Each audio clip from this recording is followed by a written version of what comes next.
дар доираи лоиҳаи муттаҳидсозии журналистони тоҷику қирғиз дар масоили марзӣ ҳудуди 15 нафар раҳбарони шабакаҳои хабаррасонӣ ва рӯзноманигорони мустақил ки масъалаҳои марзиро инъикос мекарданд бо сипосномаҳо тақдир гардиданд.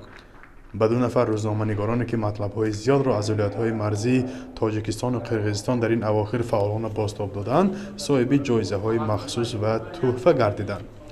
ҷойи аввал насиби неъматулло мирсаидов рӯзноманигори мустақил ва коршиноси масоили марзӣ барои нашри силсила мақолаҳо ва ҷойи дуввум насиби мафтуна шукурова хабарнигори телевизиони маҳаллии симои мустақили якум барои пахши видеогузоришҳояш гардид.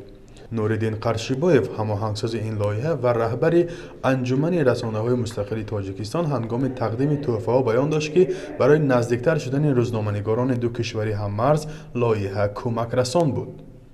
журналистони тоҷик ва қирғиз ҳамчун рақиб агар баромад мекарданд тӯли 6 сол онҳо муттаҳид шуданд, яъне аз рақобат ба ҳамкорӣ гузаштанд ва онҳо мақсади асосии онҳо мусоидат кардан ба ҳалли мушкилоте ки дар манотиқи назди марзӣ вуҷуд дорад. имрӯз мебоист аз ҷанбасти озмун дар қирғизистон натиҷагирӣ кунанд, аммо бинобар пандемияи ҳамагир ин ҳамоиш дар шаҳри хуҷанд доир гардид ва рӯзи 28 ноябр дар қирғизистон рӯзноманигорони фаъоли қирғиз ҳам қадрдонӣ хоҳанд шуд. рӯзноманигорон ва коршиносоне ки ҳангоми тақдими ин ҷоизаҳо иштирок доштанд таъкид карданд ки ин лоиҳа то андозае тавонист тавозуни хабарҳо ва принсипҳои бетарафии рӯзноманигориро риоя гардонад.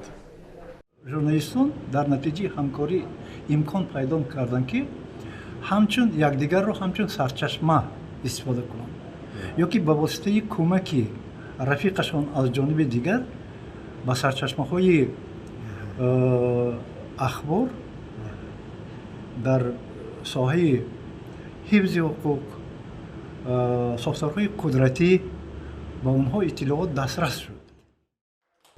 баъди анҷоми лоиҳа низ ин созмонҳои рӯзноманигорӣ дар оянда ният доранд маркази матбуоти сайёрро тавассути хаймагузорӣ дар мавзеъҳои даргир таъсис диҳанд ки барои дастрасӣ ба маълумотҳо мусоидат кунад.